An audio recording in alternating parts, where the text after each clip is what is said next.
Madame, Monsieur, bonsoir. Merci de nous rejoindre à la une de l'actualité. Premier jour du mois de Ramadan, ce mardi en Algérie, à Médéa, coup d'envoi ce matin d'une caravane de solidarité spéciale Ramadan en faveur de familles nécessiteuses vivant dans les régions enclavées de la wilaya. Nous parlerons ce soir également des habitudes culinaires des Algériens qui changent pendant ce mois sacré. Les maïdas de Ramadan sont riches en plats divers, le salé et le sucré font bon ménage et on s'affaire pendant la journée à aller au marché pour s'approvisionner en épices et en ingrédients. Et puis cette année, la prière des Tarawih est autorisée dans les mosquées, ces mosquées qui s'apprêtent à accueillir les fidèles dans le strict respect du protocole sanitaire pour éviter tout risque de contamination. Exemple ce soir à Msila. Bienvenue à tous, premier jour du Ramadan en Algérie ce mardi donc. C'est un mois qui symbolise bien sûr à lui seul la solidarité et l'entraide. Exemple d'abord à Médéa ce matin avec le coup d'envoi d'une caravane de solidarité spéciale Ramadan qui a été lancée donc en faveur de familles nécessiteuses vivant dans les régions enclavées de la wilaya. Nassima Yaqoubi, Yanni Saïd Bakassamba. À l'occasion du mois sacré de Ramadan, une caravane de solidarité en faveur des familles démunies s'est ébranlée de la wilaya de Blida vers la wilaya de Médéa. Le coup d'envoi a été donné par la ministre de la Solidarité nationale de la famille et de la condition de la femme, Kautar Karikoun. Plus de 20 tonnes de denrées alimentaires ont été acheminées vers une dizaine de daïras de la wilaya de Médéa au profit de 500 familles. Lors de son déplacement, la ministre a visité le marché de solidarité et de proximité à Bab el-Kouas, où elle s'est félicitée du rôle de la femme au foyer et rurale dans la dynamique économique du pays.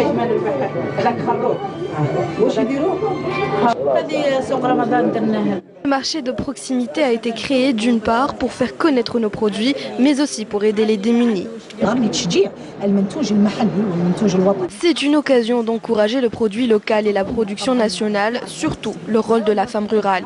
Il faut savoir que des équipes des cellules de proximité relevant de l'Agence de développement social vont assurer l'encadrement des opérations de sensibilisation contre le gaspillage, animeront également des séances de travail de soutien psychologique de proximité au profit des personnes âgées. En marge de cette visite, des décisions de financement de micro-entreprises ont été remises à des porteurs de projets et d'artisans dans le cadre de la promotion et l'encouragement des métiers traditionnels et domestiques.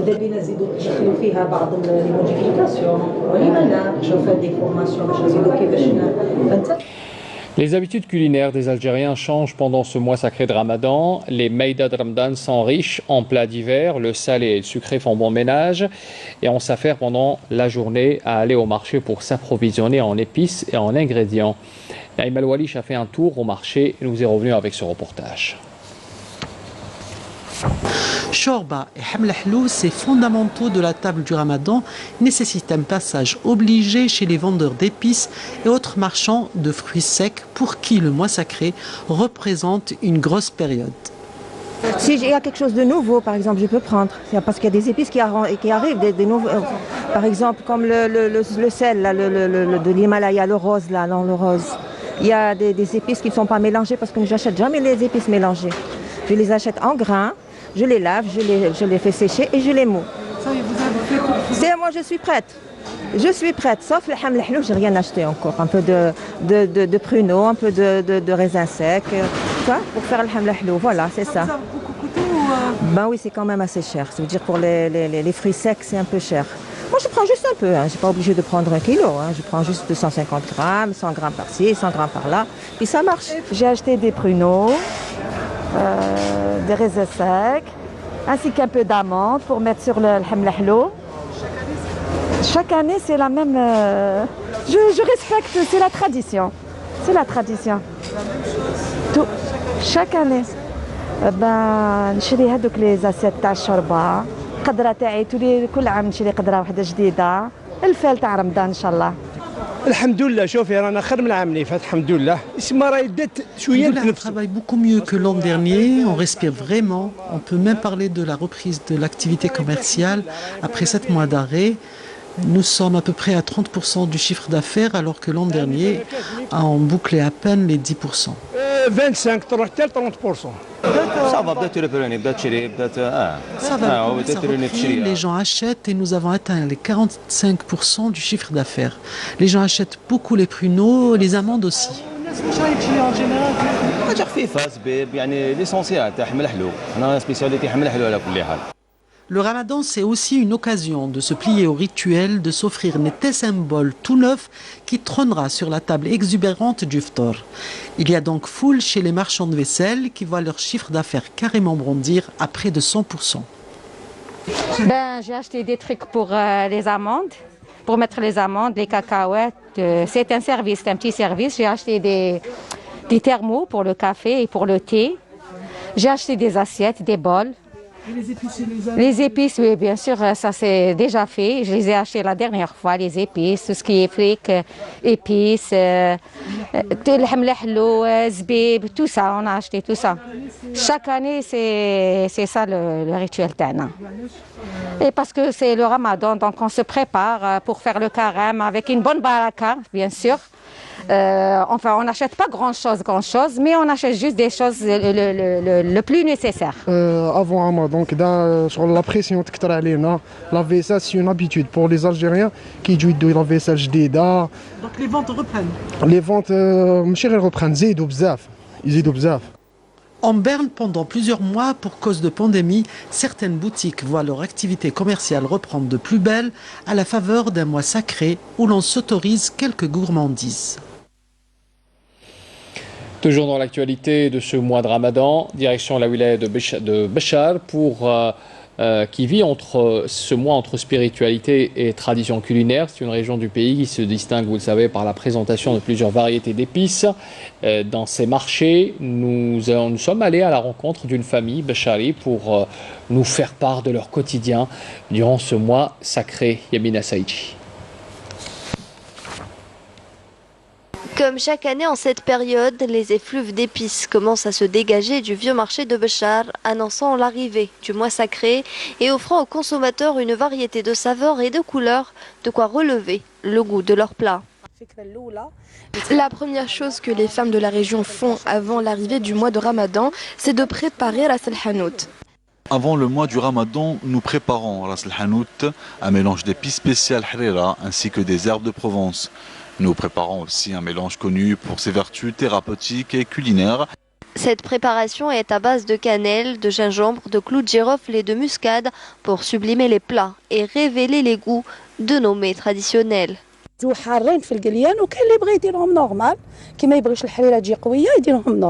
Après la rupture du jeûne, les Bécharis vont consacrer la soirée à la dégustation de gâteaux traditionnels dans une ambiance conviviale. Nous préparons de la sefa et du thé. On consacre aussi la soirée à psalmodier le Coran. À l'image des autres régions du pays, à Béchar, le mois de Ramadan est synonyme de piété, d'entraide et de prière, et même de célébration. En parlant de prières, justement, cette année, les prières des Tarawih sont autorisées dans les mosquées, ces mosquées qui s'apprêtent à accueillir les fidèles dans le strict respect du protocole sanitaire tout de même, pour éviter tout risque de contamination. Exemple à Msila avec Mariam Damis. Plus de 600 mosquées de la wilaya de Msila se préparent à recevoir les fidèles durant ce mois de Ramadan pour accomplir la prière des Tarawih, et ce, conformément au protocole sanitaire. Les portes de ces mosquées seront ouvertes aux fidèles dans le respect des mesures préventives. Cette année, l'accomplissement de la prière de l'Aïcha se fera immédiatement après l'appel à la prière. En ce qui concerne la prière des Tarawih, nous allons opter pour la lecture d'un seul hizb au lieu de deux.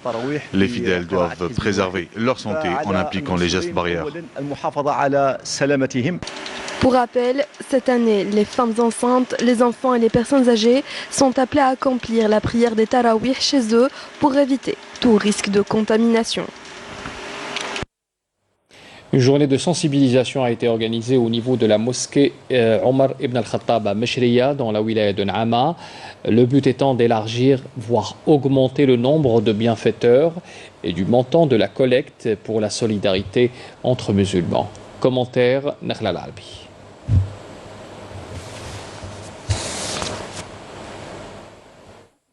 La direction des affaires religieuses et des Waqf a organisé à Naama une journée de sensibilisation sur le fond de la zakat à laquelle ont assisté bienfaiteurs et autres acteurs dont les chargés de la collecte devant profiter aux nécessiteux. Nous demandons aux éleveurs qu'ils contribuent à ce fonds. S'ils ont par exemple 100 000 à 150 000 dinars, qu'ils participent à hauteur de 40 000 dinars par exemple. Beaucoup d'éleveurs participent et contribuent régulièrement à cette collecte destinée aux plus démunis. Cette campagne du Fonds de la Zakat vise à sensibiliser les citoyens sur l'importance de contribuer à la collecte, qui est un précepte musulman et d'un intérêt crucial pour les nécessiteux, devenus nombreux du fait des conséquences de la pandémie sur l'économie nationale. Ces comités sont chargés de faire un recensement des démunis à titre officiel, à travers l'élaboration des listes des familles sans ressources, celles aux faibles revenus. Ces listes seront transmises au comité de wilaya en vue de les répertorier. Le fonds de la zakat est un plus pour notre société, notamment pour les plus démunis. Les bienfaiteurs devraient être plus nombreux. Pour rappel, la société algérienne a d'emblée adopté ce projet entrant dans l'application des préceptes de notre religion. Qualifié de régime économique divin, il va sans dire que le fonds de la zakat participe au développement socio-économique. Le volet santé pour parler également ce soir d'un centre de médecine nucléaire qui a nouvellement ouvert ses portes au niveau du centre anti-cancer de Sidi Bel Abbès. C'est un service troisième du genre dans l'ouest du pays qui permettra de soulager les malades qui devaient aller jusqu'à Oran pour se faire soigner et économiser les frais médicaux chez les médecins privés. Nesselim Ben Saidi. Un nouveau service de médecine nucléaire vient d'ouvrir ses portes au niveau du centre anti-cancer de Sidi Bel Abbès. Ce nouveau dispositif, troisième dans la région ouest, servira les malades pendant les séances de diagnostic et de traitement. Ce nouveau service a permis de soulager les patients en leur évitant les difficultés des déplacements et surtout le coût élevé chez les privés. Je suis venue avec mon père malade. Il a fait une scintigraphie. Ça s'est très bien passé. Avant l'ouverture de ce service, nous étions obligés d'aller jusqu'à Oran. Ces structures sont attendues par les habitants de la région, notamment les malades qui devaient parcourir des kilomètres pour faire une radio. C'est grâce aux efforts de tout le personnel du CAC que nous avons commencé la prise en charge des malades présentant des infections concernant la médecine nucléaire. Ce service dispose d'appareils performants et d'un personnel qualifié pour une bonne prise en charge des malades et un meilleur diagnostic. Ce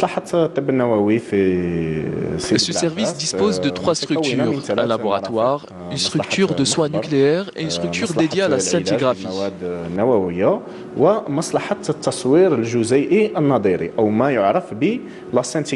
Outre le service de médecine nucléaire, le CAC de Sidi Bel Abbès bénéficiera prochainement d'un nouveau service de chirurgie générale pour une meilleure prise en charge des patients.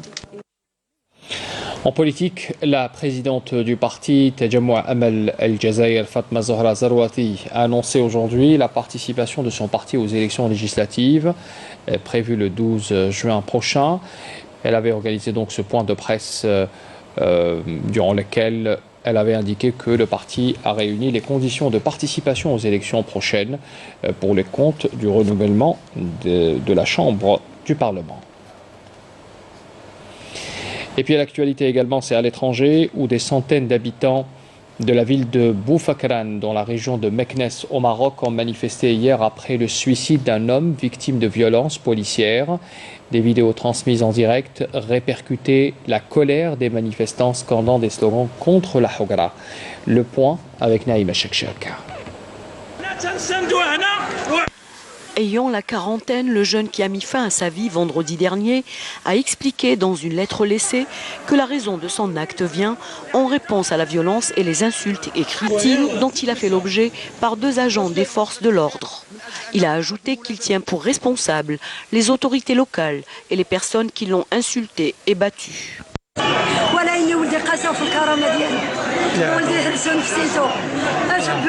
Mon fils a été touché dans sa dignité.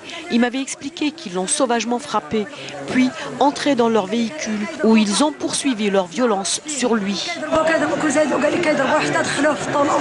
L'association marocaine de défense des droits de l'homme a rapporté que le jeune homme avait demandé aux autorités locales de fournir une ambulance pour transporter sa sœur malade à l'hôpital. Une demande qui a été rejetée et le jeune sujet à toute forme d'insultes et de coups, ajoute l'association marocaine de défense des droits de l'homme. Celle-ci qui a appelé à une enquête sur les circonstances et les causes de l'incident et a jugé tous les responsables qui ont contribué directement ou indirectement à cet événement tragique, conclut l'ONG marocaine.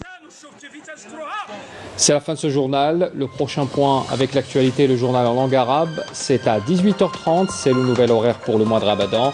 Je vous souhaite une excellente soirée. À demain.